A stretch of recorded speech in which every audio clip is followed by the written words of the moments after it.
అందరూ ఎంతో ఆసక్తిగా ఎదురుచూస్తున్న అనకొండ విపత్తు కథను మీరు మొదటిసారి చూసినందుకు శుభాకాంక్షలు. ఈ కథ మొదలవుతుంది అమెరికా నుంచి వచ్చిన ఒక అన్వేషణ బృందంతో. వాళ్లు అమెజాన్లోని ఘనమైన ఉష్ణమండల అరణ్యానికి వచ్చారు. అక్కడ ఒక ప్రాచీన రాతి సర్పదేవుడి అవశేషాలను కనుగొనడమే వారి లక్ష్యం. బృందానికి అనుభవజ్ఞుడైన ఒక స్థానిక వ్యక్తి నాయకత్వం వహించడంతో ఇది చాలా సులభమైన ప్రయాణమే అని అందరూ భావించారు. వాళ్లకనిపించింది, ఒక రాత్రి ఇక్కడే ఉండాలి, అవశేషాలు దొరికితే తరువాతి రోజే సురక్షితంగా తిరిగి వెళ్ళిపోవచ్చు అని. ఈ అతి ఆత్మవిశ్వాసం వల్లే వాళ్లు రాత్రి కాపలాకు ఎప్పుడూ నిద్రపోయే ఒక వ్యక్తినే పెట్టారు. అయితే ప్రమాదం మాత్రం నిశ్శబ్దంగా దగ్గరపడుతూనే ఉంది. ఆ కాపలాదారు మెలకువ వచ్చినప్పుడు తన మెడ చుట్టూ ఏదో బిగుసుకున్నట్టు అనిపించింది. బహుశా ఎవరో టీంలోని వాళ్లు నన్ను లేపడానికి పట్టుకున్నారు అని అనుకున్నాడు.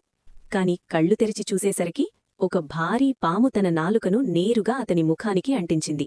అదృష్టవశాత్తు ఆ పాము అప్పటికే తినేసి ఉండటంతో అతనితో సరదాగా మాత్రమే వ్యవహరించింది. కాని ఆ వ్యక్తి మాత్రం భయంతో గజగజ వణికిపోయి 2 తుపాకీ గుళ్లతో ఆ భారీ పాముని కాల్చేశాడు. తుపాకీ శబ్దం విని మిగతా సభ్యులు పరుగున వచ్చారు. భారీ పాము శవాన్ని చూసి అందరూ షాకయ్యారు. ఆ పాము కనీసం 20 మీటర్లు పొడవు, 1 మీటరు మందముంది.